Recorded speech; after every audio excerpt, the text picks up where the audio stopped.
All right, we're back with the one and only Tony Robbins. A real honor to have you here on Good Day New York. Thanks for having me back. So we started talking about CC Sabathia, who announced that he's an alcoholic. Yes. We just started asking Tony about whether you drink or not, and let's pick up that conversation. Yeah, so we found out you don't drink, and there's I'm not a good against reason. drinking in any way, yeah. But those who want that buzz, want that high, where else can they get it? What do you suggest? Well, we were just saying that, both my parents were alcoholics, so it's not like I'm against drinking. It's just the way they behaved at that point was kind of abusive, and was very abusive, and so I didn't want to be part of that. But we all want to be able to change the way we feel. That's what I spend my life showing people how to do. And what most people don't know is emotion is created by motion. The way you move determines the way you feel. You have 80 different muscles in your face, 80. For most people, this is the largest area of unemployment in the country. They use the face the same way, they feel the same emotions over and over and over again. So what I was saying is I have this deal with myself called priming. Every day I say, look, you got to have 10 minutes for yourself. If you don't have 10 minutes for yourself, you don't have a life. And I'm not going to hope I feel good. I just got back 6 countries in 12 days. I was in India 2 days ago. Wow. And I woke up here feeling like somebody ran me over with a truck. But you got yourself psyched up. But the way I did it is I do this process, and it's 10 minutes, I put some music on, I do this massive change in my breathing, so it radically changes the way I feel. And then I do this 3-step process. First, I do 3 minutes of gratitude where I think of 3 things I'm really grateful for, and I associate, I don't think of it over there, I feel it. And the reason is, when you're grateful, you can't be worried. You can't be fearful.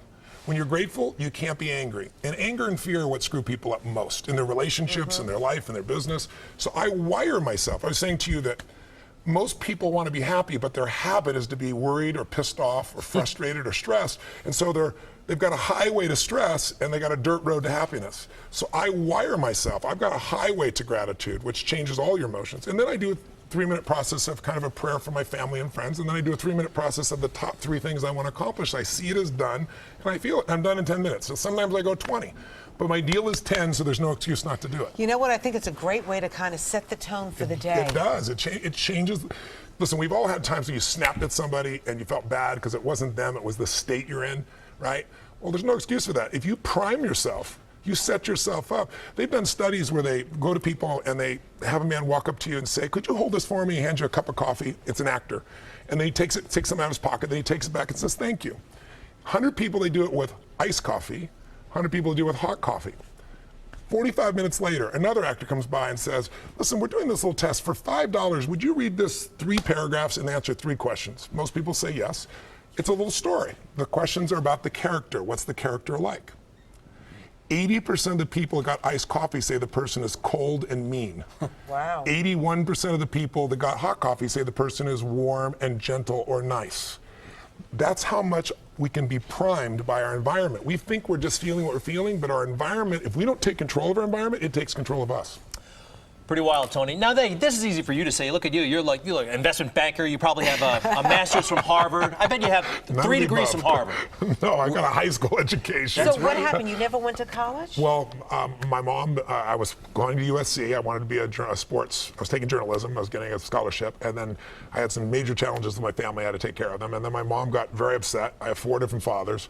So I kind of had to take over. And so I went and started my first business at 17, and I started from there. It was working for a man named Jim Rohn, and then I started off and became a seminar broker. I actually filled other people's seminar events. And then I got better than the people I was promoting, and after a while, I decided, heck, I should do my own, and then I began to just expand and do work. And when I started turning around athletes and Olympic athletes, and then I got to Nelson Mandela and Mother Teresa, wow. and then I got to President Clinton, and it just grew. What was Mother Teresa doing wrong before she met you? If anything, I mean, come on. Did she ever have a day where she felt like she got off on the wrong side of the bed? No, you know what happened? She was in San Diego, and I don't know if you remember years ago, she got very ill, and they rushed her to the hospital. And I guess like 3 days into it, she left in the middle of the night. Can you imagine you're at the hospital and you lose Mother Teresa? No, and she wrote a note that says, thank you for your help, but I have to help people that are in need. I can't sit here. And she went across the border to Mexico. And she said, if you really want to help, don't send me a hospital, send me a mobile medical unit. So in those days, I was friends with a very famous actor, and he and I were both fans of hers. And I said, why don't we just go buy this, you and I? Don't do a press conference. Just drive it across the border. Let's give it to her. We'll get a chance to visit with her. And so anyway, bottom line, we did. And when I was with her, I said to her, it's such a pleasure to meet you. And I always want to learn about people. So I'd say, listen, I'm wondering what what juices you? What excites you? What makes you more excited than anything else? And I'm thinking juice you and none, maybe not the best term. And she looked and she said something I'll never forget. She said, Tony, she said, what excites me most is see a person die with a smile on their face. Wow. I was like, wow, not number one on my list, but I'm impressed. She's an amazing woman. So Tony, one of the critics actually that I once met said, yeah, Tony's techniques, they were great for about 1.5 years and then they wore off. What do you say to that, folks who say? It's real simple. If you don't work out, you don't get a muscle, right? So I always tell people there's a daily practice like priming. If you don't do that, if you get up and you just have no discipline whatsoever, you get no value of anything. Diets don't work when you don't do them. Exercise doesn't work when you don't do them. But most of the people have some experiences that they want to shift. And once you shift those things, your whole life changes. But life is constant growth. My life isn't here because I went to one seminar one time and now my life is fit for life. I work out, I train my mind, I train my body. It becomes a lifestyle. It's not just like you're depending upon somebody else. I'm not here to become somebody's guru. I'm not here to give them a gift. I'm here for them to open up their own gifts. And that's really what my work has been. So, okay, I know you're priming yourself every day. Does it, every now and then, do you get hit by depression? Are you upset, anxious? I get frustrated, I get angry, I get all those things. I just don't stay there. I mean, I used to be there for a month or two. I used to live in depression.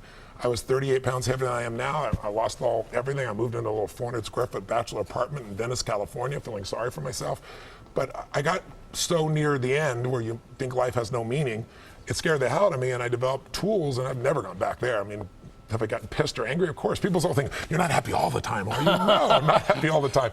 But I'm happy the vast majority of the time because I'm doing what I love, with who I love, and there's a meaning in what I do. And when you have those three things, life is pretty magnificent. One thing I was very surprised to hear, and I thought it was delightful, but you had a lot to say about nutrition at the seminar that I attended. Yes. And a lot of folks don't associate that with you. Yes. What do you eat? Well, I'm no longer a vegan. I was a vegan for about 15, 18 years. So I eat fish and I eat vegetables, but I'm a boring diet. Now my wife, when I first met her, she liked wheatgrass, and she was a phlebotomist and nutritionist, and I thought this is going to be the greatest thing in the world. I went to lunch with her, and afterwards we had this great clean meal, and she had a hot fudge sundae. I said, what the hell are you doing? She was living, you jerk. You know? So she loosened me up. She has this zigzag. We zig, and then she zags and has that. And so I'm much more balanced than I was. But I'm still, you know, I'm stronger than I've been when I can lift at 55 years old than when I was 27, right? I can run faster, I feel stronger. There are limits to what you can do as you age, but thus far I haven't hit that limit yet. My event, as you know, I go on stage, I do 18 to 20 miles on the first day, and I do 26 miles. I'm on from 8 in the morning to 1 a.m. with a 1 hour break, and people can vote with their feet. Oprah says to me, Tony, she's, you know, I love you, but I can't sit anywhere for 2 hours. And then she's standing on a couch at the end on camera going, this is one of the greatest experiences of my life. Usher, same thing, goes, Tony, I can't go anywhere for a day. And 4 days later, it's like, this is incredible. What do you do? You have people doing calisthenics in your show? Or? No, well, no, what it is I don't have people sitting still, right? You know, it's like, remember I said emotion comes from motion? And also, a minute feels like an eternity when you don't like what you're doing. Right. When all your needs are fulfilled, time flies. So I get time to disappear for people so they can transform. And I do it because I've done it for so long. I'm doing an event in LA in a couple weeks in October, 22nd, 23rd, 24th, and we have 8,000 people from, I think it's 49 countries. We're translating 5 languages.